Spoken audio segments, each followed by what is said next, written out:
كثير وجع. هون شوف كيف هون ما في شيء.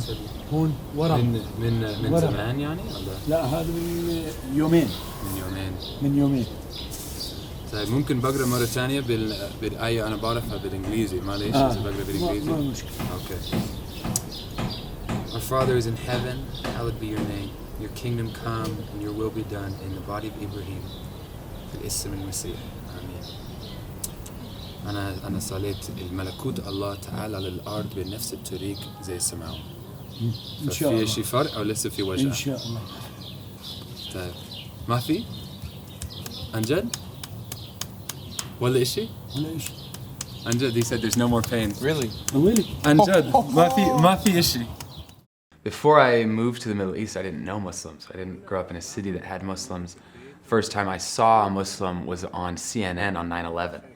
So I had a very one-sided view where Islam to me was extremism. There was no difference. And that changed a few months after I moved to the Muslim world. I was walking down the road and there was a young man walking towards me. He was a young, really religious man. Sheikh is what they call them, and wearing the traditional gown, wearing a skull cap, his beard really long, his mustache shaved. You know, I see him and I have all of these prejudices and these preconceived notions about people who look like him. And as we were walking past one another, our eyes met, and I had a moment in my life, a very significant moment, where I saw an open vision. And in that vision, I saw this young man's life the years before. I saw that for years he had studied all these books, really with an earnest, sincere desire to know God. Studying these books day and night, and never did he actually find the way to God. No one ever told him. Right there on the street, I was just moved to the core of my being, because I thought, that man, I judged him for being some extremist, when all he had was a sincere desire for God, and no one that ever told him how to find him.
Well, I always wanted to be a missionary because I when I was a kid, all my friends wanted to be firefighters and cops, but I wanted to be a sumo wrestler and missionary to Japan, because then I thought I could reach the lost people of Japan as well as eat whatever I want.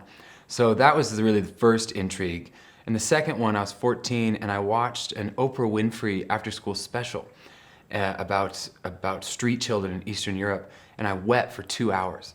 2 hours just weeping. My mother comes home, says, "What's happening?" I said, "I don't know, I was watching Oprah." And then that was the moment where I thought, I'm called to missions. And then again, when I was 16, I had a dream where the Lord spoke to me about the Arab world. I came as a 20-year-old fully anticipating to be the next Heidi Baker. I was pretty convinced I was the next big thing, and everyone was just really privileged to meet me. But the reality is I got here and I became so aware of my own darkness, my own issues, my own need for Jesus. And really, I became aware of how little I knew Jesus. I'm living in a nation where everyone believes in God, but no one actually, or very few actually know who Jesus is. So a few months after living here, I had this dream, and in this dream, I am an old man, and I'm telling these people a story. And I'm telling them the story about Jesus as if I had walked with him in my younger years, in the flesh. And I'm telling them about the sound of his voice, the tone of his voice when he spoke. And I'm telling them about the calluses on his hands, these rough hands that have known work, that were so familiar to me. And I told him about his scent when he walked into the room, that he smelled like, I remember in this dream, he smelled like sawdust and a hard day's work. And it was such a familiar thing. And I began to tell these people about these natural attributes of Jesus, that Jesus was a man with natural attributes like anyone else I knew. And I woke up from that dream and I was so moved, because I thought, I don't know that man. My whole life I've said I've known that man. Even today, I've given up everything for that man, and yet I don't really even know him. And I realized then that before I could share Jesus with people who don't know him, I had to know him myself, and I had to meet him. And so my first probably 2 years in the field were actually just meeting Jesus. What does it mean to know a man, to serve a God who took on flesh, who actually walked on the earth, to know his ways, to know his characteristics? That was what it was, and it helped to be in the Middle East, because Jesus was a Middle Eastern man. In my Western thinking, I'm so much about the task: save the nations, do this, train these people, send them out. Jesus was about relationships. Middle Easterners about relationships. Yeah, there's a goal. What's important is the people you interact with between the beginning and the end, and seeing that goal. And that's what it was for me, is learning, what does it mean that Jesus always stopped for people on the road? And you realize that there's not a very big gap between you and them. There's the same things that there were before I knew Jesus. Before I knew Jesus, I had all these ideas about God, all these ideas about religion, but I didn't know about the personal nature of him. And it's the same for that Muslim man. And you start talking about these things, and you start breaking it down, and you realize that between you and him is just a small space. It's the space of one man. It's the space of Jesus. Jesus fits in that space. That at the end of the day, between you and him, the only thing that's missing is Jesus. كثير كثير وجع. تعرف أنا بقرأ لناس يعني من الكتاب، إذا بدك ممكن بقرأ عليك عشان الوجع، أطلب من الله الشفاء إذا بدك. إمتى؟ هلا إذا بدك. هلا مو مشكلة. هون؟ مش مشكلة. لا خلي. شو اسمك؟ أنا نسيت. أنا اسمي إبراهيم. إبراهيم، أنا ميخا. أهلا ميخا. أهلا. طيب لا فوت لجوا عشان شو زي ما بدك. لا احنا عشان شارع. معلش. مو أنا بس. أوف. كثير. أجيب لك كرسي؟ لا خليك.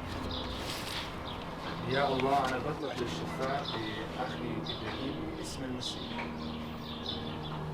في شيء فرق أو لا شيء غير من الوجه؟ فيش. خفيف لسه في وجع أو مش خفيف يعني من الأول كان صعب، إنه هلا خفيف ولا مش؟ مو صعب. بس هلا؟ صعب كثير. لسه. شوف. يا عمي سلامتك، رحت على الدكتور؟ لا لسه لا لا ماشي. شيل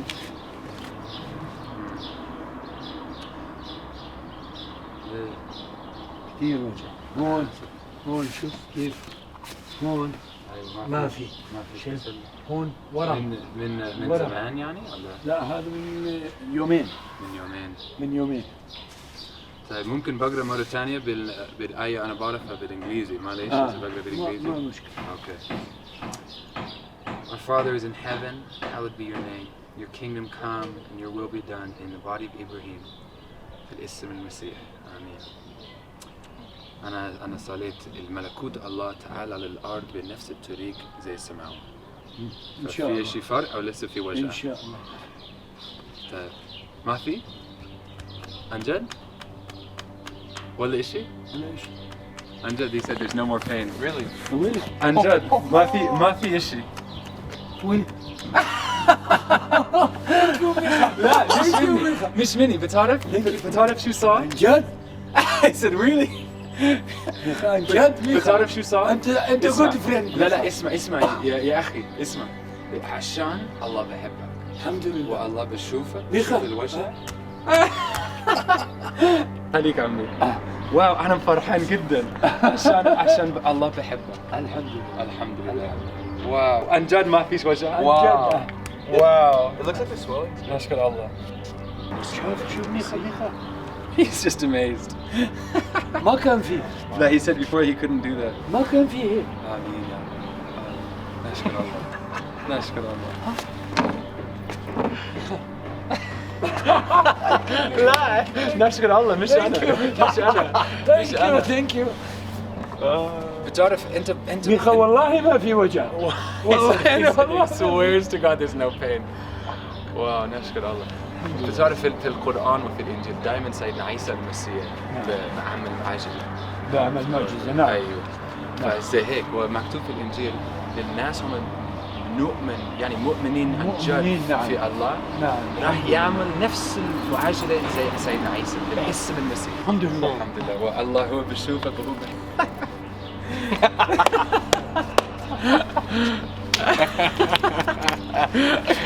وهو نشكر الله نشكر الله. الحمد لله. الحمد لله. أنت من زمان تعال. أنا آسف أنا متأخر. He said I came late. He said I should have come earlier.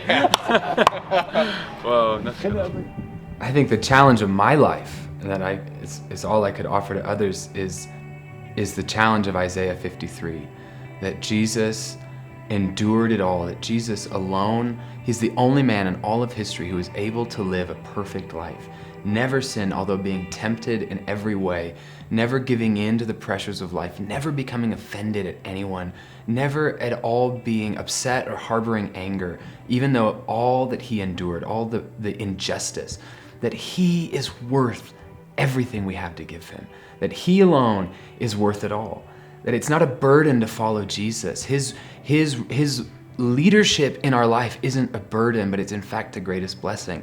And that we would throw off the idea that it's hard to follow Jesus. That when we follow his leadership, he's worth our yes. He's worth us saying, no matter what it costs, you endured it all. There's nothing I will endure, there's nothing I will feel, and there's nothing I will experience that he has not experienced already. That he will not be able to say, I know what that feels like.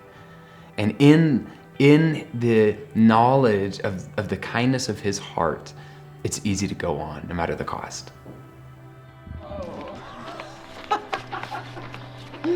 Wow, that was the best. Woo, that messed him up. Yeah, he was like, his eyes, just like, Did you see? he looks at you, he's like, he said, there's nothing. There's nothing. And I was like, what do you mean? Like nothing happened? And he's like, no, there's nothing.